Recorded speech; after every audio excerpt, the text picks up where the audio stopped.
I'm Holden Douglas here at Crypto.com Arena, where the Kings are set to face off against the Oilers in the first round. For the fourth consecutive season, the Kings will be going against the Oilers. The last three playoffs, the Oilers eliminated the Kings, but this is the best team the Kings roster has. The Kings are by far the best team they've had since probably the 2014 Stanley Cup. So what is it going to take for the Kings to defeat the Oilers in the first round? The first thing the Kings have to do is they have to limit Leon Draisaitl as a scorer. Draisaitl had the most points in the NHL this season, and to wear a player down like this, Draisaitl, he's so good at puck handling. He could get to his spots in the O-zone. And then another thing Draisaitl's so good at is he has a powerful shot. So he doesn't have to be too close to the net. He could be from anywhere, and he is a threat.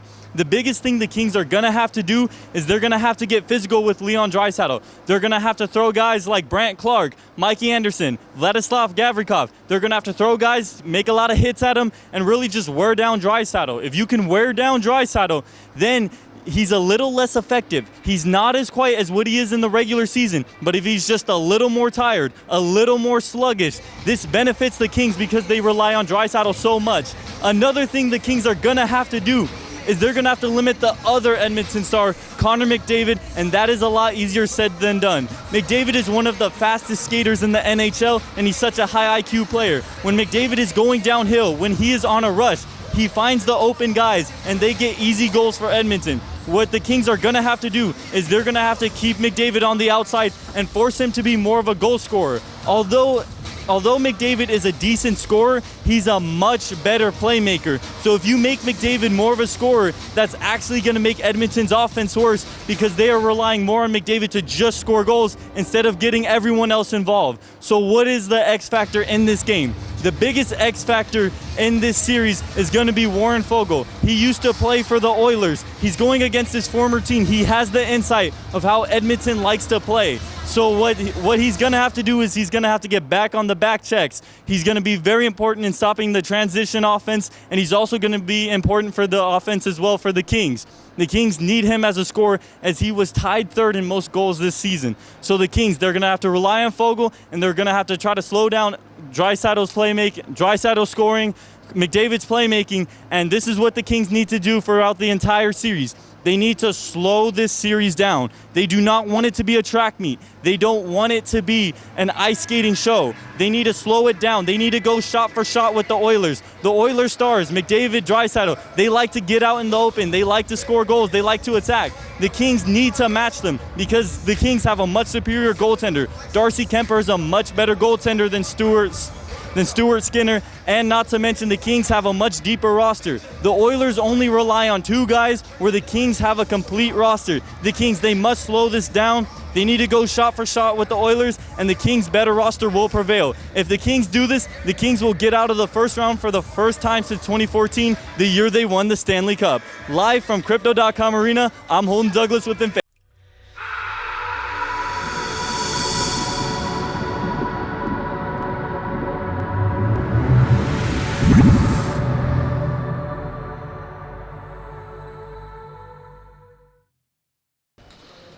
I'm Holden Douglas here at Crypto.com Arena, where the Kings survived a furious comeback from the Oilers in a 6-5 victory. In what started off as a 4-0 lead, the Kings looked like they should have easily won this game. The crowd was excited, and it looked like the Kings were finally going to conquer their demons against the Oilers. However, Connor McDavid single-handedly brought the Oilers back into this game. He tied it up at 5-5, and it looked like Edmonton was going to rip the heart out of the Kings once again. However, Phillip Danault was the hero for the Kings. He scored the game-winning goal, and the Kings walked away with a 1-0 series lead. We got to hear from the players and coach about the Game 1 victory. This is his turn. Sorry, guys. Tied with under 2 minutes left in this game. How did you see this team come together to pull up the win in the last 30 seconds? Yeah, I mean, it's obviously not ideal, how it happened, but, it's just a sign of good teams, We let our guard down for a little bit, and, that's a great team over there, and, they got world-class players, so, they're never going to, stop going, and, it happened, then, big goal for us at the end. But from beginning to end, this is what the playoffs is really all about. Yeah, no, exactly. I mean, we're up 4-0, obviously we got to do a better job of closing that game off. But a win's a win, and we'll take that. We'll enjoy it, and then move on tomorrow. What will you learn, and what have you learned from this lesson that you can take into the next game? Yeah, I mean, it happened. Maybe not last year, but the year before. Like we had a 4-1 lead as well, and they came back on us and ended up winning that game. So no lead's safe in playoffs. They're coming all the time, and we just gotta learn from that and learn to defend it a little better. Where were you when the winning goal was scored, and what did you feel? Yeah, I mean, I was on the bench. I saw that play just developing. I saw Morsey with a great skate down there. A couple of drop passes there, and a great shot by Phil. Just how he drew it up. So I was just on the bench. When that went in, it's a big sigh of relief for everybody, and a lot of cheers on the bench, and that's just a big time goal. It took a little bit longer than normal to open up the room tonight. What was being said afterward? To be honest, I think it was just more media. I think it was just guys kind of just caught up in the media. We were just waiting for the stars to come in and all those guys come back in the room. But that game's it's a whirlwind. We're just talking about it and move on. A lot of talk about special teams coming into the series. You guys get the early power play goal, you get the 5-on-3 goal. How big was it for you guys to get those two on the man advantage? Yeah, those power plays were definitely big for us, and being on the power play, that's what the coaches trust in you. Score big goals and obviously do the job with the man advantage. So I think the guys did a great job of moving the puck around, shooting all the opportunities. Kev hit a post. Skinner made some great saves on the other 5-on-3 also. So there's a lot of chances there, and we felt good. Where are you emotionally? I mean, that was a tough game to watch. What was it like to play in? Yeah, it beats me. I'm still in shock about that whole game. Like, you're up. I said it, like, it's playoffs. Like, you're up 4-0, 4-1. Late goal there, so it was, gave them a little bit going into the third, and then they came out and kind of came back. We got one. Just lots of ups and downs. They tie. You're like, this is, you don't know what's going on almost. And it's, glad that we came out to win.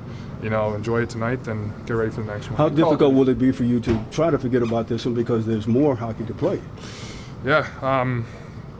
Right now it's obviously you want to think about it, but just playoff hockey. It comes at you fast. You're playing every other day, so. As I said, we take a win as a win and move on. Was there any feeling at all that you guys took the foot off the gas with the lead? I mean, maybe a little bit, but as I said, they got some world-class players over there. Yeah. So, when those guys get going, when they got a lot of puck touches, some space, you let McDavid get some open ice. Not good things happen for us, but it's play like you're never out of it. You called it a great shot by Phil. How would you describe it, though? Yeah. What's your description? It's a house league shot. It's like a little rainbow shot, kind of. I think I scored a couple of those way back. So, you take them how they come, and that was a big goal for us. It's not a twisted wrister?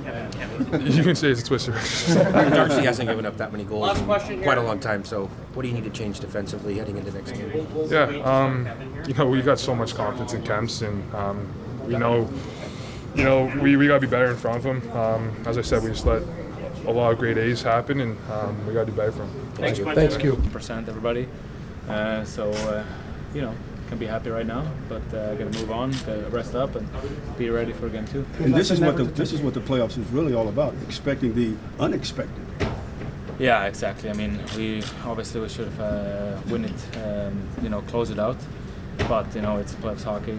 They have good players, like I said, and they don't give up either, So I'm very proud of our group that we respond again, and we didn't back down. So like I said, it's 1-0 right now, and enjoy it, but move on. That's a heck of a way to win it.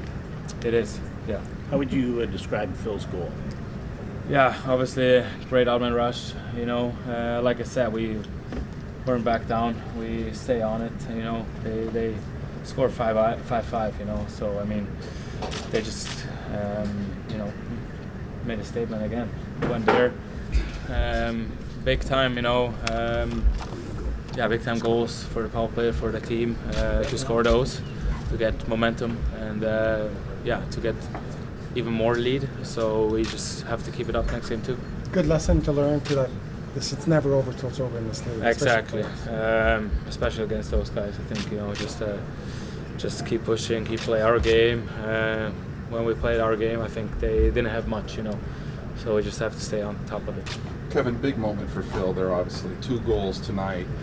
He didn't score a whole lot during the season. What do you think this means for him to have a night and a moment like that? A lot, he did it, all season long, even if you didn't see it on the score sheet. He showed up, he works so hard, so good sticks, it's so hard to play against him. He's fast, he does all these little things, blocking shots, PK, and getting rewarded today like that is awesome to see, and he deserves it, and I'm sure he will do it again. Have we heard in the past that you want to play against the opposition's best players like McDavid and Draisaitl, and you've got that confidence from Jim tonight? I mean, how nice do you just get that confidence and play against them consistently? Yeah, it's very nice to have that confidence from him. Obviously, just do the job, but obviously also get offense against them. He doesn't like play defense, obviously. So make him stop and try to score against him. Kevin, what did it mean to get that power play goal early, and then obviously you guys add another one? I mean, just to get it cranked up. It was a great timing, just get the first one, out of the way, get the crowds into it, get the guys into it, the players, the team, Everybody was hyped up. It's always great to get the first goal, so it was good. You mentioned the crowd. How big of a factor did that play? Obviously, you guys are so good at home, but then in the playoffs, they were up the entire time. Yeah, they were awesome today, like always, and we're gonna need them again, obviously. But we're a strong home. We feel comfortable here, and they make, they push us, So it's we appreciate it, and we want to win for them. Thanks, Kevin. Awesome. It might have hit Fogies, I don't know. Just a great play, great drive by him, and we'll take that. And to follow up, how would you describe that win, that game even? A little bit scary, ups and down big time, up 4-0, and they come back. We know they have an offensive machine, but we have to learn from this and move on. But we'll take the win and move on. Next. Guys, for both of you, how your feel of if you ever felt that you took the foot off the gas in the game, or was it simply just a matter of the flow of it? Yeah, I don't think we took the foot off the gas, but that's a high offensive power team over there, and when you give them a sniff, they'll take it, and they certainly did. So, obviously being up 4-0 or 4-1 going into the third period, we want to make sure that we lock it down and not make it too interesting like we did tonight. Hi guys, can you guys comment on how you were able to keep the urgency, especially in that third period? Like Kobe said, we didn't take the foot off the gas, really. They just came at us, and we didn't, they capitalized on every chance they had.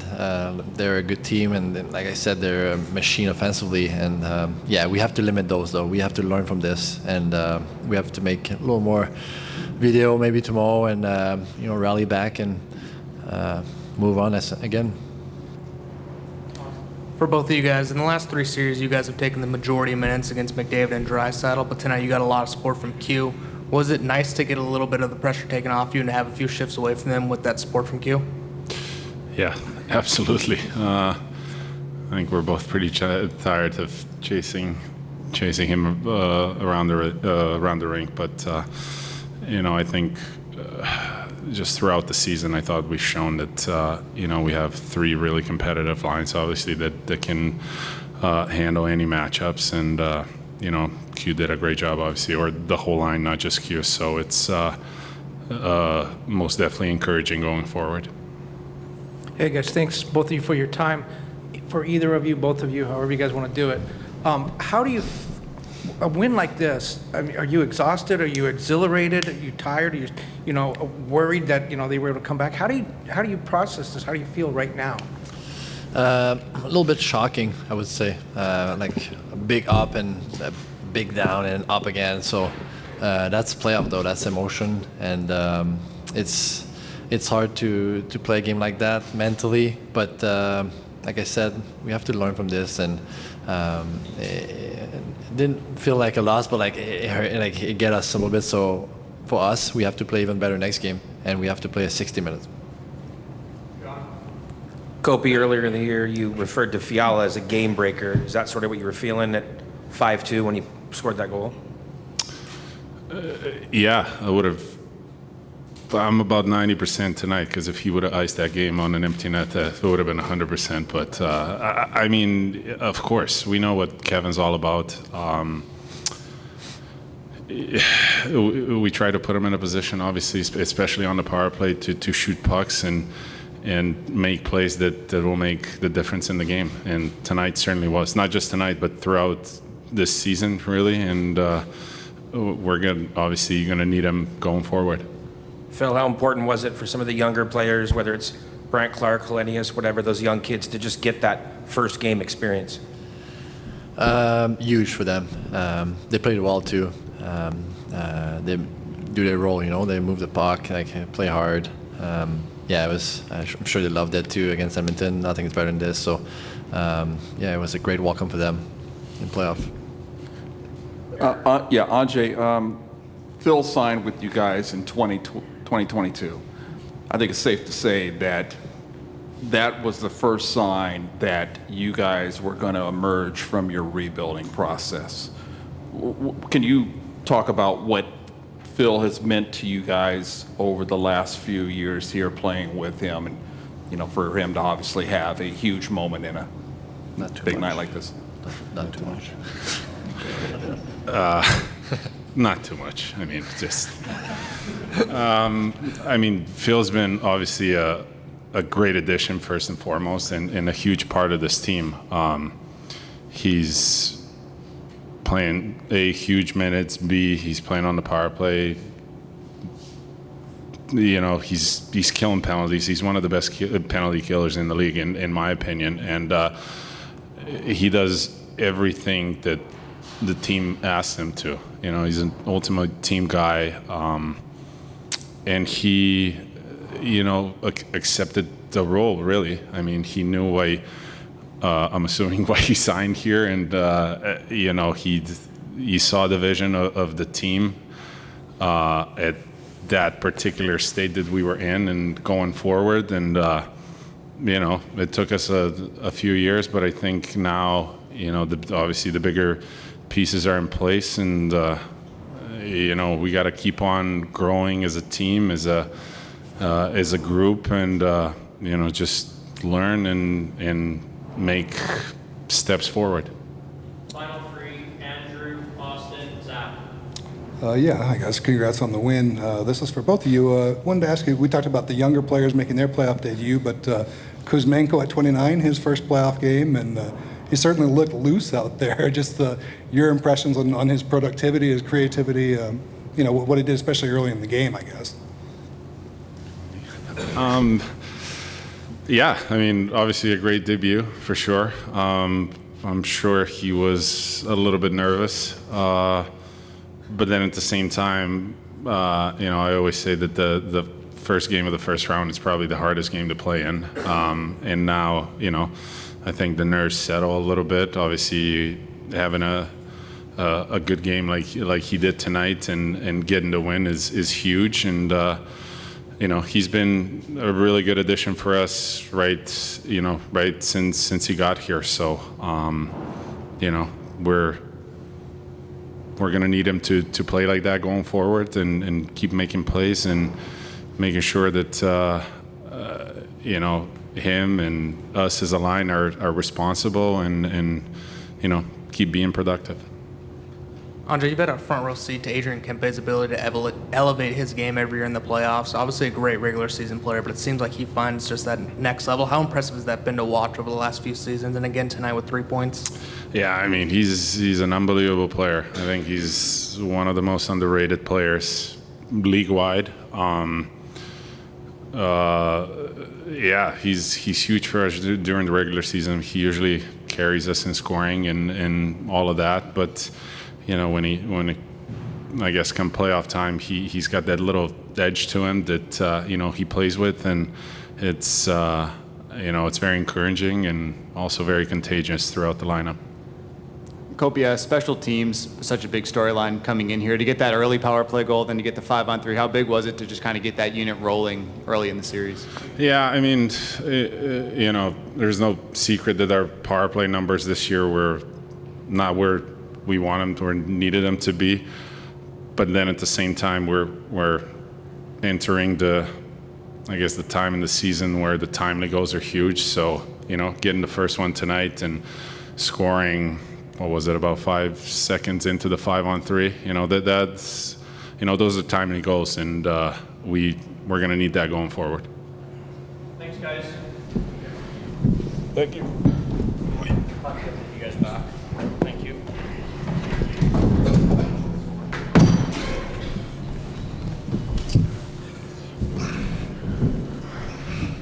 Coach, you said during the season that you don't apologize for wins, but what's your take on the 12 minutes when you went from 5-2 up to 5-5?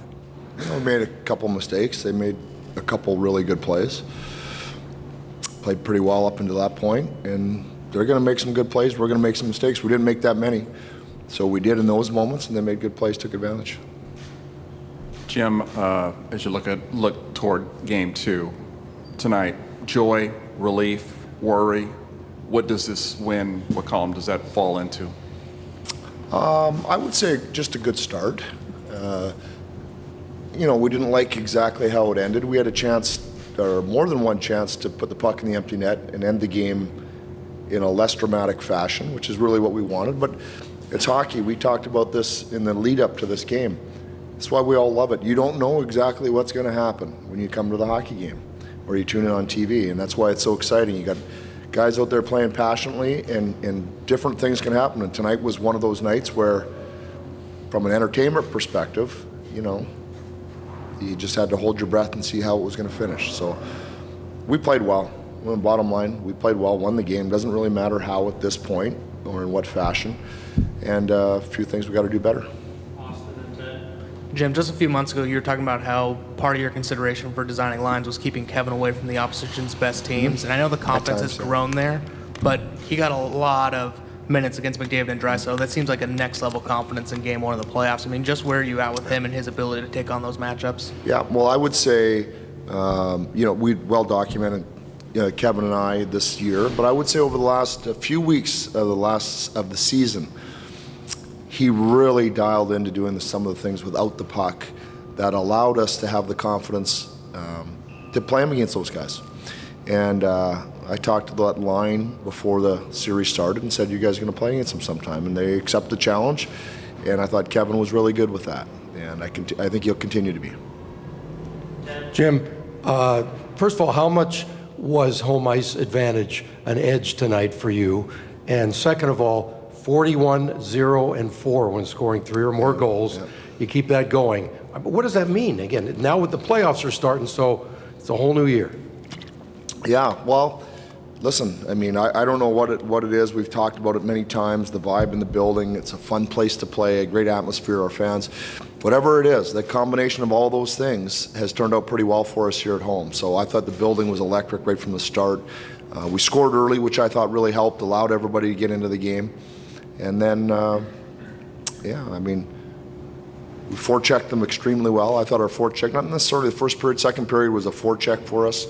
Put a lot of pressure on their defensemen. So that was a little bit more typical of our style of play. And the fans were behind us. I think they enjoyed the game. Jim, it seemed like a weird time to challenge a play and a weird play to challenge all sort of at the same time there with the power play starting. Just what were you thinking during that extended delay when they challenged that call? Well, you just never know how it's going to turn out. Some of the puck over the glass, the high stick we went through here with Matthews. These are really difficult calls to see which way is it. They're really hard to tell. So sit back. There's nobody that gets a better look at it than they do in Toronto. So you just sit back, it's out of your hands. You just take whatever prepared for both. Either it's a 5-on-5 or it's a 5-on-3. And we didn't score. We had some good looks. I thought that was a pivotal moment. Had we got one there also, could have made it less dramatic, but credit to them, and we had to do it late.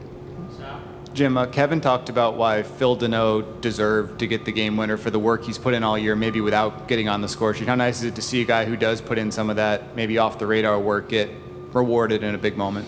Yeah, well, I mean, Phil's not known as a goal scorer, but what he's done is turned his two-way game into a pretty consistent, I would say, a 20-goal scorer at this stage in his career. So this year he was snake-bitten like no other, and he had plenty of chances, so I think he finished with 8, but all of a sudden 2, in the first game. That's all that matters for him going forward. So, you sacrifice as that type of a center. Sometimes you sacrifice some offense. You love to see a guy get rewarded for it in a big game like tonight. You guys played pretty well extra man, and then especially man down as well. How important is that man down when this is a team that has taken advantage of that in the past in the playoffs? You're talking 5-on-4, not 6-on-5. They got 2 6-on-5. Yeah, 5-on-4. Again, listen, they have a good team. They have good players. There are going to be times when you break down and they just create something. We know that. So I thought we did a really good job. They still had a couple looks, that were really dangerous, and they're going to have those. But I liked it. We put more pressure on them than we have in years past. I think that was probably pretty clear. So tonight turned out well for us. Last two, Scott and Austin. Jim over here. Just curious about your thoughts on the matchup situation with Connor. Did you like it? Seemed like you were chasing it too much. Quinton got some looks playing against him. What's your takeaway from that part of the game? Well, at different times this year, I think we've talked about Kopi's matched up, Phil had matched up, Quinton had matched up. All those 3 centers at different times had good stretches of maybe 2 or 3 weeks of hard match at home. And I think now we're comfortable with whichever of those 3, particularly, gets Draisaitl or McDavid. Either of those 2. Jim, it seemed like specifically in the first 40, maybe 50 minutes, the pressure you were generating off the back check was really stunting their forwards. How pleased were you with that? And was that a big focus going into this, is making sure you consistently had that back pressure on them? We've pretty much done that all year. I think if you talk to teams and you say, what's 1 or 2 things that LA does particularly well, I think they would point that out. Our back pressure, our forwards committed to coming back and just trying to, if you can strip the puck, that's one thing, but if not, just be there to support the D, give them more confidence to stand up and keep their gap. So I thought we did that really well, though. And I think, I'm not going to name names. We had a really good effort up and down the lineup that way. And it makes it easier for the D. And if you can help the D by just digging in a little harder, everybody's going to benefit. Thanks, Jim. Okay.